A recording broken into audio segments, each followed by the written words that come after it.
నమస్కారం G news కి స్వాగతం. నేను మీ శ్రీనివాస్. ఈరోజు వార్తల్లో విశేషాలు.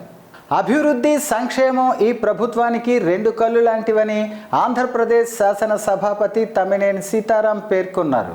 అభివృద్ధి సంక్షేమాన్ని ఈ రాష్ట్రంలో సమాన నిష్పత్తిలో తీసుకెళ్తున్న ముఖ్యమంత్రి జగన్మోహన్ రెడ్డికి వస్తున్న సార్వత్రిక ఎన్నికల్లో అఖండ మెజారిటీతో గెలిపించవలసిన ఆవశ్యకత ఎంతైనా ఉందని ఆంధ్రప్రదేశ్ శాసన సభాపతి స్థానిక వైఎస్ఆర్ పార్టీ ఎమ్మెల్యే అభ్యర్థి తమ్మినేని సీతారాం పేర్కొన్నారు. పొందూరు మండలం తుంగపేట గ్రామంలో ఇంటింటా ఎన్నికల ప్రచారం నిర్వహించారు. వస్తున్న ఎన్నికల్లో సంక్షేమ ప్రదాత ముఖ్యమంత్రి జగన్మోహన్ రెడ్డిని గెలిపించాలని ఆయన కోరారు. ఈ సందర్భంగా ఆయన మాట్లాడుతూ కుల మత ప్రాంతీయ భేదాలకు తావు లేకుండా అవినీతి రహిత పారదర్శకంగా సంక్షేమ కార్యక్రమాలు అమలు చేశారని ఆయన అన్నారు. గ్రామ వార్డు సచివాలయాల వ్యవస్థ దేశానికే తలమానికంగా నిలిచిందన్నారు. శ్రీకాకుళం జిల్లా ఉద్దానం కిడ్నీ బాధితులను ఆదుకోవటంతో పాటు విమానాశ్రయాలు, నౌకాశ్రయాలు, ఉత్తరాంధ్ర అభివృద్ధిపై ప్రత్యేక దృష్టి పెట్టి అభివృద్ధి చేశారన్నారు. రాష్ట్ర సమగ్ర అభివృద్ధి అంతే స్థాయిలో సంక్షేమాన్ని ప్రజల్లో తన స్థానాన్ని మరింత పదిలపరుచుకొని ఎలాంటి హంగు ఆర్భాటం లేకుండా ఎంతో నిబ్బరంగా పాలన ప్రజలకు అందించారన్నారు. ఇచ్చిన మాట ప్రకారం నవరత్నాల పథకాలు అమలుపరుస్తూ ఆదర్శవంతమైన పాలన అందిస్తున్న జగన్మోహన్ రెడ్డికి అత్యధిక మెజారిటీతో గెలిపించాలని ఆయన కోరారు.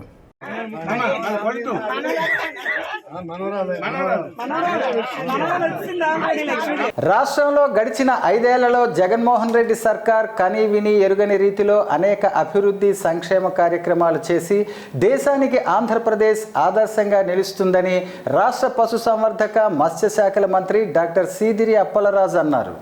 శనివారం శ్రీకాకుళం జిల్లా పలాసలో మాట్లాడుతూ వలసల జిల్లాగా పేరుగాంచిన శ్రీకాకుళం జిల్లా మూలపేట పోర్టు నిర్మాణంతో సిక్కోలు జిల్లా రూపం మారుతుందని అన్నారు. సిక్కోలు జిల్లా ప్రగతికి బాటలు వేసే పోర్టు నిర్మాణం శరవేగంగా జరుగుతుందన్నారు. జిల్లా సమగ్రాభివృద్ధికి అనేక ప్రాజెక్టులు మంజూరు చేసే ఘనత జగన్మోహన్ రెడ్డికి దక్కుతుందని అన్నారు. తితిలీ తుఫాన్ వల్ల ఎంతో నష్టపోయిన ఉద్దానం పునరుద్ధరణకు నడుం బిగించి పనిచేసిన జగన్మోహన్ రెడ్డి జిల్లా ప్రజల హృదయాల్లో సుస్థిర స్థానాన్ని సంపాదించుకున్నారని డాక్టర్ అప్పలరాజు అన్నారు. అందరూ చెప్తా ఉంటారు సంక్షేమం మీద దృష్టి పెట్టిందని. బట్ ఈ ప్రభుత్వ హయాంలో చేపట్టినన్ని ఇన్ఫ్రాస్ట్రక్చర్ వర్క్స్ గతంలో ఎన్నడూ కూడా జరగలేదని నేనైతే ఘంటాపదంగా చెప్పగలను. జీడిపి పెరగడం కావచ్చు, మీ జీడిపి గ్రోత్ రేట్ పెరగడం కావచ్చు, ప్రజల తలసరాదాయం పెరగడం కావచ్చు, పేదరికం రేటు తగ్గడం కావచ్చు, స్టాండర్డ్ డెవలప్మెంట్ గోల్స్లో మన స్థానం పైకి వెళ్ళడం కావచ్చు. ఇలా ఏ రకంగా చూసుకున్న అన్ని అభివృద్ధి సూచికల్లో కూడా ఆంధ్రప్రదేశ్ ఇతర రాష్ట్రాల కంటే మెరుగైనటువంటి పనితీరు కనబడుతుంది. ఈ రాష్ట్రంలో ఉన్న విద్యావంతులు, యువకులు, మేధావులు మీరందరూ ఒకసారి గమనించారు. జగన్మోహన్ రెడ్డి గారి హయాంలోనే అనేకమైన మెడికల్ కాలేజీలు, అనేకమైన పోర్టులు, హార్బర్లు, అనేకమైనటువంటి నూతన రోడ్ ఇన్ఫ్రాస్ట్రక్చర్ మనం చేపట్టగలిగాం. పారిశ్రామికంగా మాట్లాడాలి అంటే ఎన్ని పరిశ్రమలు తీసుకొచ్చాం. ప్రధానంగా గ్రీన్ ఎనర్జీ డిపార్ట్మెంట్లో మీరు చూస్తే, పోర్టుల విషయంలో మీరు చూస్తే జగన్మోహన్. శ్రీకాకుళం నియోజకవర్గ టీడీపీ అభ్యర్థిగా మహిళా కోటాలో గుండా లక్ష్మీదేవికి కేటాయించాలని మాజీ మంత్రి గుండా అప్పల సూర్యనారాయణ పార్టీ అధినేత చంద్రబాబును కోరారు. ఈ మేరకు శనివారం ఒక ప్రకటన విడుదల చేశారు. కష్టకాలంలో ఇన్ఛార్జిగా విజయవంతంగా పార్టీ కార్యక్రమాలు నిర్వహించిన లక్ష్మీదేవికి వ్యతిరేకంగా కార్యక్రమాలు చేపట్టిన వ్యక్తికి యువత పేరుతో టిక్కెట్ కేటాయించడం సబబు కాదన్నారు. కేవలం యువతకు టిక్కెట్ ఇవ్వాలనే సాకు చూపించి పార్టీ క్రమశిక్షణకు భంగం కలిగించిన వ్యక్తిని పార్టీ రాష్ట్ర అధ్యక్షుడు అచ్చెన్నాయుడు ప్రోత్సహించారని ఆరోపించారు. జాతీయ పార్టీ అధ్యక్షులు చంద్రబాబు దృష్టికి గత 2 ఏళ్లుగా నియోజకవర్గంలో జరిగిన విషయాలను ఇటీవల తీసుకువెళ్లానన్నారు. రాష్ట్రంలో గడిచిన 5 ఏళ్లలో జగన్మోహన్ రెడ్డి సర్కార్ రాష్ట్రాన్ని అన్ని రంగాల్లో భ్రష్టు పట్టించిందని టీడీపీ శ్రీకాకుళం నియోజకవర్గం అభ్యర్థి గొండు శంకర్ ఆరోపించారు. సైకిల్ యాత్ర ముగింపు సందర్భంగా శ్రీకాకుళం నగరంలో 80 అడుగుల రోడ్డులోని టీడీపీ పార్టీ కార్యాలయంలో విస్తృత స్థాయి కార్యకర్తల సమావేశంలో గొండు శంకర్ మాట్లాడారు. మంత్రి ధర్మాన ప్రసాదరావు అధికార దుర్వినియోగానికి పాల్పడుతూ ఎన్నికల కోడ్ను ఉల్లంఘిస్తున్నారని టీడీపీ, జనసేన, బీజేపీ కూటమి అభ్యర్థి గొండు శంకర్ ఆరోపించారు. ప్రజాక్షేత్రంలో ఓటర్లు ఇచ్చే తీర్పునకు భయపడి తనపై మార్ఫింగులతో అసత్య ప్రచారాలు చేస్తున్నారని, అక్రమ కేసులు పెడుతున్నారని ఆరోపించారు. ఎన్నికల నిబంధనలకు విరుద్ధంగా కుల సంఘాలతో సమావేశాలు నిర్వహిస్తున్నారని మండిపడ్డారు. తాను కూటమిలోని జనసేన, బీజేపీ నేతలు, కార్యకర్తలతో సమావేశమైతే అక్రమంగా కేసులు నమోదు చేస్తూ నోటీసులు పంపిస్తున్నారని తెలిపారు. ఎన్డీఏ ఉమ్మడి అభ్యర్థిగా తన విజయం ఖాయమని, వెన్నులో వణుకు పట్టుకున్న ధర్మానకు దమ్ముంటే తనతో ప్రజాక్షేత్రంలో తలపడాలని సవాల్ విసిరారు. అంతే తప్ప అసత్య ప్రచారాలతో దిగజారుడు పనులకు పాల్పడవద్దని హితవు పలికారు. ధర్మాన అధికార దుర్వినియోగంపై ఎన్నికల సంఘానికి ఫిర్యాదు చేయనున్నట్లు శంకర్ తెలిపారు. గుండు శంకర్ ఎవరో తెలీదు, ఆయన వెనుక ఎవరూ లేరన్న ప్రచారాలను తిప్పికొట్టారు. జాతీయ స్థాయిలో వేళ్లునుకుని ఉన్న బీజేపీ, జోరు మీదున్న జన సైనికులు, సంస్థాగతంగా ఉన్న టీడీపీ శ్రేణులు అండగా ఉన్నాయని చెప్పారు. 5 ఏళ్లుగా కోడి రామ్మూర్తి స్టేడియం పునర్నిర్మాణ పనులు పూర్తి కాలేదని, శ్రీకాకుళం ఆముదాలవలస రోడ్డు దుస్థితి దారుణంగా ఉందని విమర్శించారు. ఈ కార్యక్రమంలో తెలుగు యువత జిల్లా అధ్యక్షులు మెండ దాసునాయుడు, జనసేన కోరాడ సర్వేశ్వరరావు, శంకర్, బీజేపీ నాయకులు పైడి వేణుగోపాల్, బిర్లంగి ఉమామహేశ్వరరావు, పూడి తిరుపతిరావు, చల్లా వెంకటేశ్వరరావు, శవ్వాన ఉమామహేశ్వరి, టీడీపీ నాయకులు పాండ్రంకి శంకర్, బొనిగి భాస్కర్రావు, కోరాడ హరగోపాల్ తదితరులు ఉన్నారు. అందరికీ నమస్కారం.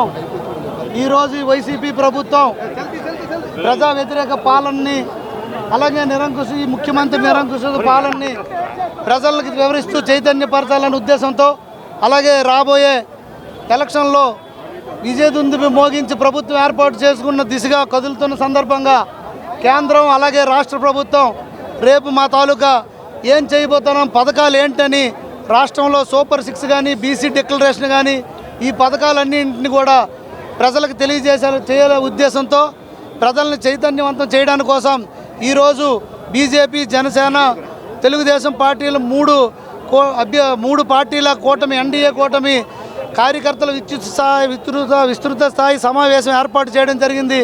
దానికంటే ముందుగా ఒక ర్యాలీ పట్టణంలో తీయడం జరుగుతుందని మీకు తెలియజేస్తూ, రానున్న రోజుల్లో మా కూటమి యొక్క ముఖ్య ప్రణాళిక ఏంటంటే ఎన్నికల్లో విజయదుందుబి మోగించి ఇక్కడ నుండి పార్లమెంట్ అభ్యర్థిగా కింజరాపు రామ్మోహన్ నాయుడు గారిని మోడీ గారుగా గిఫ్ట్గా ఇవ్వడం, నన్ను ఇక్కడ ఎమ్మెల్యేగా గెలిపించి చంద్రబాబు నాయుడు గారికి గిఫ్ట్గా, పవన్ కళ్యాణ్ గారికి గిఫ్ట్గా ఇవ్వడమే మా ముఖ్య ఎజెండా అని కూడా తెలియజేస్తారు. మండు టెండర్లను దృష్టిలో ఉంచుకుని ప్రతి సంవత్సరం జిల్ ఫౌండేషన్, సత్యసాయి, జాడసాయిలు మజ్జిగ చలివేంద్రాలను ఏర్పాటు చేసి ప్రజల దాహార్తిని తీర్చడంలో ముందుంటారు.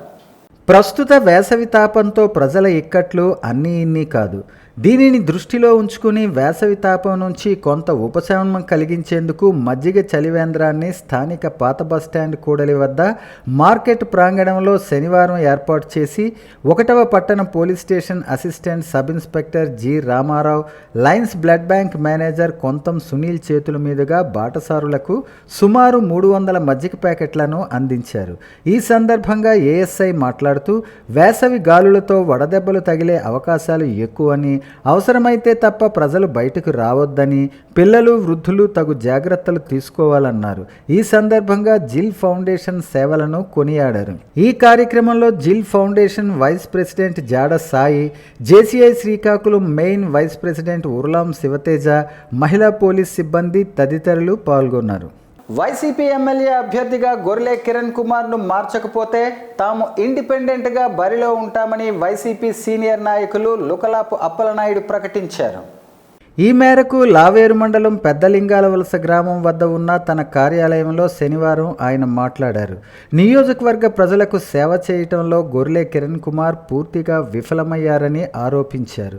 పార్టీలో ఆయన ఎవరిని ఎదగనిచ్చేవారు కాదని, ప్రజా సమస్యలపై సైతం స్పందించేవారు కాదని అన్నారు. రియల్ ఎస్టేట్ చేసుకోవటానికే ఎక్కువ సమయం కేటాయించేవారని ఆరోపించారు. ఆశా అంగన్వాడీల వద్ద డబ్బులు దండుకుని అవినీతి పాలన సాగించేవారని ఆరోపణలు చేశారు. నియోజకవర్గంలో హత్య రాజకీయాలకు తెర తీశారని ఆరోపణ చేశారు. పార్టీలో గ్రూపుల గోళం మొదలైంది మొదట కిరణ్ కుమార్ ఇంటి నుంచేనని అన్నారు. ఎమ్మెల్యే కిరణ్ కుమార్ది విభజించి పాలించు అనే నినాదంతో ముందుకు వెళుతుంటారని ఎద్దేవా చేశారు. ఆయనను ప్రజలు నాయకులు వ్యతిరేకిస్తున్నట్లు పలుమార్లు అధిష్టానం దృష్టికి తీసుకువెళ్లినట్లు తెలిపారు. కిరణ్ తాము బలపరచలేమని, అవసరమైతే పార్టీ సభ్యత్వానికి పదవులకు రాజీనామా చేస్తామన్నారు. నియోజకవర్గ అభ్యర్థిగా ఆయన కాకుండా ఇంకెవరికైనా తాము వెన్నుదన్నుగా నిలుస్తామని అన్నారు. తోటపల్లి కాలువ, రహదారుల మరమ్మతులు వంటి ప్రధాన సమస్యలపై దృష్టి సారిస్తామని తెలిపారు. ఈ కార్యక్రమంలో వైసీపీ నాయకులు, కార్యకర్తలు పాల్గొన్నారు. గెలిచిన తర్వాత ప్రతి కార్యకర్తని విస్మరించి ప్రతి ఒక్కరిని పక్కన పెట్టి కొత్తగా ఎవరో నలుగురిని పక్కన పెట్టుకొని పరిపాలనా విధానం చేశారు తప్పితే నిజంగా ఇక్కడ కార్యకర్తలు 4 మండలాల నుంచి ఏ ఒక్క సీనియర్ కార్యకర్తలకు కానీ కష్టపడిన కార్యకర్తలను కానీ గుర్తించలేదు. ఆయన ఏదో ఒకరినో ఇద్దరినో ముగ్గురినో పక్కన పెట్టుకొని టీడీపీ, జనసేన, బీజేపీ ఉమ్మడి ఎమ్మెల్యే అభ్యర్థి గొండు శంకర్ తరపున శుక్రవారం సాయంత్రం గారమండలం అంబలవలస గ్రామంలో శ్రీకాకుళం నియోజకవర్గం తెలుగు మహిళా అధ్యక్షురాలు గొండు స్వాతి శంకర్ అధ్యక్షతన కొంకేన దేవేంద్ర, దువ్వార్పు రమణ, సంకు వెంకయ్య ఆధ్వర్యంలో ప్రజాగలం ప్రచార కార్యక్రమం జరిగింది. అదేవిధంగా రూరల్ మండలం అలికాంలో మండల పార్టీ అధ్యక్షుడు, మాజీ ఎంపీపీ గొండు జగన్నాథరావు అధ్యక్షతన సర్పంచ్ రంది అప్పలస్వామి ఆధ్వర్యంలో ప్రచారాన్ని చేపట్టారు. ఇటు నగరంలోని 6వ వార్డులో ఇన్ఛార్జ్ రాయి కిరణ్ ఆధ్వర్యంలో అభ్యర్థి గొండు శంకర్ విస్తృత ప్రచారం నిర్వహించారు. ఇంటింటి ప్రచారంలో భాగంగా బాబు సూపర్ 6 పథకాలను వార్డు వాసులకు వివరించారు. ఈ సందర్భంగా గొండు శంకర్ ప్రజలతో మాట్లాడుతూ రాష్ట్ర వ్యాప్తంగా ప్రజలు మార్పును కోరుకుంటున్నారని తెలిపారు. వైకాపా అరాచక నియంతృత్వ పాలనలో విసిగి వేసారిపోయారని ఆవేదన వ్యక్తం చేశారు. ఎన్డీఏ పాలనలో సంక్షేమ రాజ్యాన్ని తీసుకువస్తామని, బాబు సూపర్ 6 పథకాలను పారదర్శకంగా అమలు చేస్తామని హామీ ఇచ్చారు. పథకాల అమలులో ఎటువంటి కోతలు, కండిషన్స్ ఉండబోవని, అర్హులందరికీ పథకాలను అందజేస్తామని భరోసా ఇచ్చారు.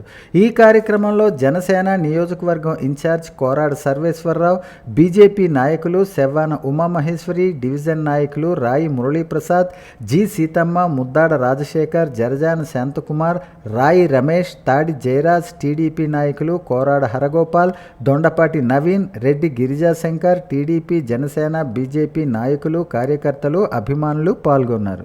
ఒక్క అవకాశం ఇచ్చి సేవ చేసుకునే భాగ్యం కల్పించిండని పాతపట్నం నియోజకవర్గం తెలుగుదేశం, జనసేన, బీజేపీ మిత్రకూటమి ఉమ్మడి అభ్యర్థి మామిడి గోవిందరావు ప్రజలను అభ్యర్థించారు.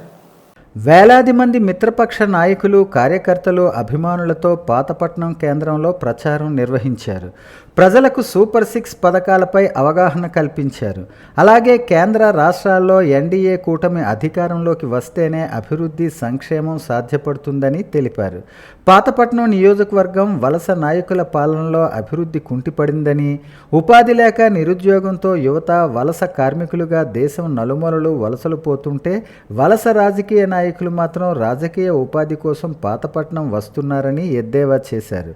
తనకు అవకాశం కల్పించి శాసనసభ్యునిగా గెలిపిస్తే స్థానికంగానే యువతకు ఉపాధి మార్గాలను కల్పిస్తానని భరోసా ఇచ్చారు. ఈ కార్యక్రమంలో పాతపట్నం మండల తెలుగుదేశం పార్టీ అధ్యక్షులు పైల బాబ్జీ, సీనియర్ నాయకులు సలాన మోహన్ రావు, చింతాడ శ్రీనివాసరావు, మాతల గాంధీ, అగతమూడి మాధవరావు, వెలమల గోవిందరావు, కోవిలాపు కృష్ణమాచార్య, జనసేన నాయకులు మిత్తన ప్రసాద్, సిరిపురం సందీప్ కుమార్, తలగాన నవీన్, అలాగే బీజేపీ నాయకులు అమర చిరంజీవి తదితరులు పాల్గొన్నారు.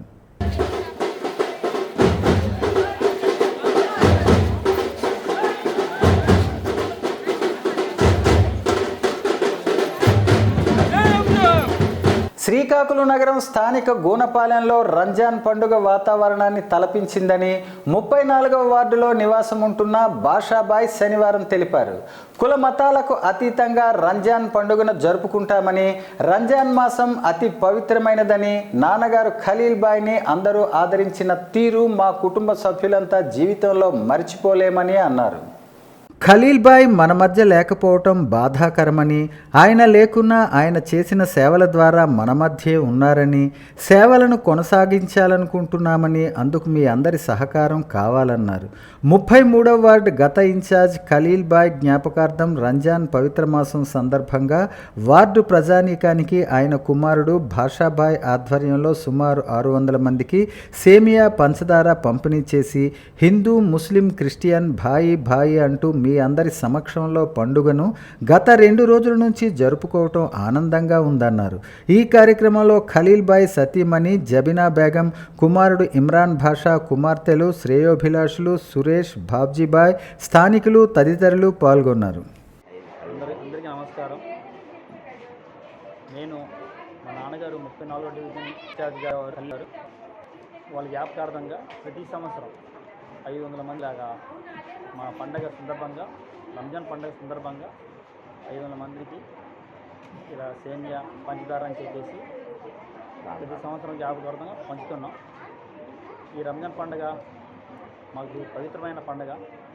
ఈ రంజాన్ మాసంలో చేసుకునే పండగ మేమే కాదు, మనతో పాటు హిందూ, ముస్లిం, క్రిస్టియన్స్ భాయి భాయిగా అనేవారు మా నాన్నగారు కూడా. మా వ్యాపార అభివృద్ధికి సహాయపడిన వీళ్ళందరికీ నా హృదయ నమస్కారం తెలియజేసుకుంటున్నాను. ధన్యవాదాలు. వార్తలు సమాప్తం. మళ్ళీ తర్వాత బులెటిన్లో కలుసుకుందాం. నమస్కారం.